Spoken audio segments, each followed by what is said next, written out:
প্রচুর শাকসবজি পাওয়া যায়, সেই রকমই সেই সবুজ শাকসবজির ভিড়ে কাঁচা টমেটোও কিন্তু এই শীতকালেই পাওয়া যায়। এই রকম কাঁচা টমেটো দিয়ে এমন রেসিপি হতে পারে তা তোমরা না খেলে বিশ্বাস করবে না। নমস্কার বন্ধুরা, মিষ্টিমন চ্যানেলে সবাইকে সুস্বাগত। আজকের আমি কাঁচা টমেটোর এক ইউনিক রেসিপি নিয়ে চলে এসেছি, যেটা একবার খেলে এর স্বাদ মুখে লেগে থাকবে, এক পদেই কিন্তু সব ভাত খাওয়া হয়ে যাবে। তাহলে রেসিপিটি কিভাবে বানাচ্ছি তোমরা মন দিয়ে দেখতে থাকো। এই রেসিপি বানানোর জন্য এখানে আমি অনেকগুলো কাঁচা টমেটো নিয়ে নিয়েছি। কাঁচা টমেটোগুলোকে এবার আমি ভালো করে পরিষ্কার জলে ধুয়ে নিয়ে একটু ড্রাই করে নেব, তারপরে ফিরে আসছি। এইবার টমেটোগুলো এক এক করে কেটে নেব। যার যেমন সুবিধা সে সেই অনুযায়ী টমেটোগুলো কাটতে পারো। আমি এভাবে দুভাগে ভাগ করে টমেটোগুলো কেটে নেব। এই রেসিপিটি এতটাই টেস্টি হয় যে গরম গরম ভাতের সাথে কিন্তু জাস্ট লাগবে ফাটাফাটি। সবাই কিন্তু খুবই পছন্দ করবে এই টক টক ঝাল ঝাল মিষ্টি মিষ্টি রেসিপিটি। তোমরা রুটি পরোটার সাথেও কিন্তু এই রেসিপিটি অনায়াসেই খেতে পারো। তাহলে সমস্ত টমেটোগুলো কেটে নিয়ে ফিরে আসছি। সমস্ত টমেটোগুলো আবার কাটা হয়ে গেছে, তোমরা দেখতেই পাচ্ছ। আমি এইভাবে কেটেছি, তোমরা তোমাদের পছন্দ অনুযায়ী টমেটোগুলো কেটে নিও, কোনো অসুবিধা নেই তাতে। এইবার টমেটোর মধ্যে কতগুলো ইনগ্রেডিয়েন্টস মিশিয়ে নেব। প্রথমেই দিয়ে দিচ্ছি স্বাদ মতো লবণ, তারপরে এখানে দিয়ে দিলাম হাফ টিস্পুন হলদি পাউডার, তারপরে দিয়ে দিচ্ছি জিরা পাউডার,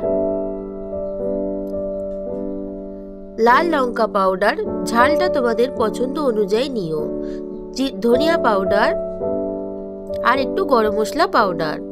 এইবার এখানে দিয়ে দিলাম ধনিয়া পাতা কুচি। ধনিয়া পাতাটা কিন্তু অবশ্যই এই রেসিপিতে দিতে হবে, এর আলাদা একটা তাহলে ফ্লেভার আসবে রেসিপিতে, যেটা খেতে কিন্তু অনেকটাই ভালো লাগবে। এইবার এখানে দিয়ে দিচ্ছি সর্ষের তেল। এইবার সব কিছু একসাথে ভালোভাবে হাতের সাহায্যে মিশিয়ে নিতে হবে, যাতে প্রতিটা টমেটোর সাথে ইনগ্রেডিয়েন্টস গুলো ভালোভাবে মিশে যায়। ভালোভাবে মিশানো হলেই কিন্তু রান্নার টেস্ট অনেকটাই বেড়ে যাবে।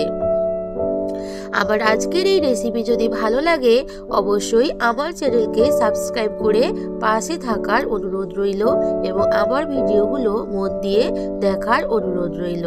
টমেটোগুলো এইভাবে ভালোভাবে মেখে নিয়ে প্রায় 10 মিনিট মতো আমি ঢাকা দিয়ে ভালোভাবে সবকিছু সেট হওয়ার জন্য রেখে দেব। গ্যাসের মধ্যে কড়াই বসিয়ে দিয়ে দিয়েছি সর্ষের তেল। এই রেসিপিটি কিন্তু সর্ষের তেলেই করতে হবে, তাহলে কিন্তু এর টেস্টটা ভালো আসবে। এবার এখানে দিয়ে দিচ্ছি কালো জিরে আর কাঁচা লঙ্কা ফোড়ন। ফোড়নটাকে ভালোভাবে একটু ভেজে নিতে হবে, যতক্ষণ না একটা মিষ্টি স্মেল আসে ততক্ষণ অবধি ভেজে নেব। ফোড়নটা থেকে একটা মিষ্টি স্মেল আসছে, ভালোভাবেই কিন্তু ফোড়নটা ভাজা হয়ে গেছে। এইবার এখানে দিয়ে দিচ্ছি একটুখানি গ্রেট করা রসুন। রসুনটা এবার ভালোভাবে একটু ভেজে নিচ্ছি তেলের সাথে। রসুনের ফ্লেভারটা কিন্তু এই রেসিপিতে একটা আলাদা ফ্লেভার দেবে। এইবার এখানে দিয়ে দিচ্ছি গ্রেট করা আদা। এবার সবকিছু একসাথে মিশিয়ে নিয়ে একটু ভালোভাবে কষিয়ে নেব, যাতে আদা এবং রসুনের কাঁচা স্মেলটা চলে যায়। ভালোভাবেই সবকিছু ভাজা হয়ে গেছে। এইবার এখানে দিয়ে দিচ্ছি আমি যে টমেটোগুলো ম্যারিনেট করে রেখেছিলাম, ওগুলো এবার এর মধ্যে দিয়ে দিচ্ছি। এবার সবকিছুর সাথে টমেটোগুলো ভালোভাবে মিশিয়ে নেব। এইভাবে টমেটোটা কিছুক্ষণ একটুখানি নাড়াচাড়া করে একটু ঢাকা দিয়ে রেখে দেব, তারপর ফিরে আসছি।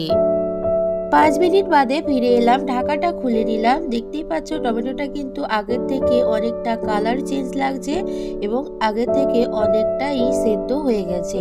আমি এই টমেটোগুলো কিন্তু একদম গলিয়ে দেব না, টমেটোটা যতটা সম্ভব গোটা থাকে সেটাই কিন্তু চেষ্টা করব। এতক্ষণ যারা আমার সাথে পুরো রেসিপি জুড়ে আছো তোমাদের সবাইকে অসংখ্য ধন্যবাদ। এইভাবে সব সময় আমার সাথে থেকো। আগেও একবার আমি ধনিয়া পাতা কুচি মাখার সময় দিয়েছিলাম, আবারও একটুখানি ধনিয়া পাতা দিয়ে দিলাম। এর ফ্লেভারটা কিন্তু এতটাই ভালো হয়, তাই যতটা বেশি সংখ্যক ধনিয়া পাতা কুচি দেবে তাতে কিন্তু ভালোই লাগবে টেস্টটা। এবার আবারও সব মিশিয়ে নিয়ে একটুখানি ঢাকা দিয়ে রেখে দেব, তারপরে ফিরে আসছি। আবারও ফিরে এলাম, দেখতেই পাচ্ছ টমেটোটা কিন্তু ভালোভাবেই সেদ্ধ হয়ে গেছে এবং আগে থেকে অনেকটাই কিন্তু মাখো মাখো হয়ে গেছে। এইবার এখানে আমি কালো এবং সাদা সর্ষে পেস্ট করে রেখেছিলাম এবং এটা ভালোভাবেই কিন্তু ছেঁকে নিয়েছি, দিয়ে একটু জলের সাথে মিশিয়ে নিয়ে এটা এবার টমেটোর সাথে দিয়ে দেব। টমেটোর সাথে এই সর্ষে পেস্টের ফ্লেভারটা কিন্তু দিতেই হবে, তাহলে রান্নার টেস্টে কিন্তু অনেকটা ভালো আসে এবং জিনিসটা দেখতেও অনেকটা ভালো লাগে। এবার এখানে মিষ্টি মিষ্টি টেস্ট করার জন্য দিয়ে দিচ্ছি চিনি। তোমরা মিষ্টি টেস্টটা তোমাদের পছন্দ অনুযায়ী কিন্তু দিও, কিন্তু এই রেসিপিটি টক টক ঝাল ঝাল মিষ্টি মিষ্টি হলে তবেই কিন্তু ভালো লাগবে এবং এরকম ভাবে করলে ভাত, রুটি, পরোটা সবের সাথে কিন্তু খুব ভালোভাবে যাবে এই রেসিপিটি। এবার আবারও একটুখানি আমি ঢাকা দিয়ে রেখে দেবো। ফিরে এলাম, ঢাকাটা খুলে নিলাম। দেখতেই পাচ্ছ রান্নাটা কিন্তু অলমোস্ট হয়ে এসেছে। এবার আমি এখানে দিয়ে দিচ্ছি একটুখানি সর্ষের তেল। সর্ষের তেলের ফ্লেভারটা অবশ্যই দিতে হবে, স্কিপ করলে কিন্তু চলবে না। সর্ষের তেলের এই ফ্লেভারটা এই টাইমে রান্নার টেস্টটাকে কিন্তু আরও অনেকটা স্বাদ বাড়িয়ে দেবে। এবার সবকিছু একসাথে ভালোভাবে মিশিয়ে নিলাম। রান্নাটা আবার কমপ্লিট হয়ে গেছে, এবারে আমি সার্ভ করে নিয়ে ফিরে আসছি। টক টক ঝাল ঝাল মিষ্টি মিষ্টি কাঁচা টমেটোর এক ইউনিক রেসিপি একদম কিন্তু রেডি এবং সার্ভ করে নিয়েছি। এটা দেখতে যতটা ভালো লাগছে খেতেও কিন্তু তার থেকেও বেশি ডেলিশিয়াস। গরম গরম ভাত, রুটি, পরোটার সাথে কিন্তু জাস্ট জমে যাবে। বাচ্চা থেকে বড় সবাই কিন্তু খুবই পছন্দ করবে। মুখে যার খেতে রুচি হচ্ছে না রোজকারের সবজি খেয়ে, তাকে এরকম একটা রেসিপি যদি দেওয়া যায় তার খিদে কিন্তু বেড়ে যাবে এবং পেট ভরে খেয়ে নেবে। আবার আজকের এই রেসিপি ভালো লাগলে অবশ্যই একটা লাইক করো এবং কমেন্ট করে জানিও তোমাদের কেমন লাগলো। আর যদি একটু বেশি ভালো লাগে নিজের বন্ধুদের মধ্যে, আপনজনদের মধ্যে একটু শেয়ার করে দিও। তাহলে আজকের মতো তোমাদের থেকে বিদায় নিচ্ছি, ফিরে আসবো নতুন কোনো রেসিপির সাথে। ততক্ষণ টাটা।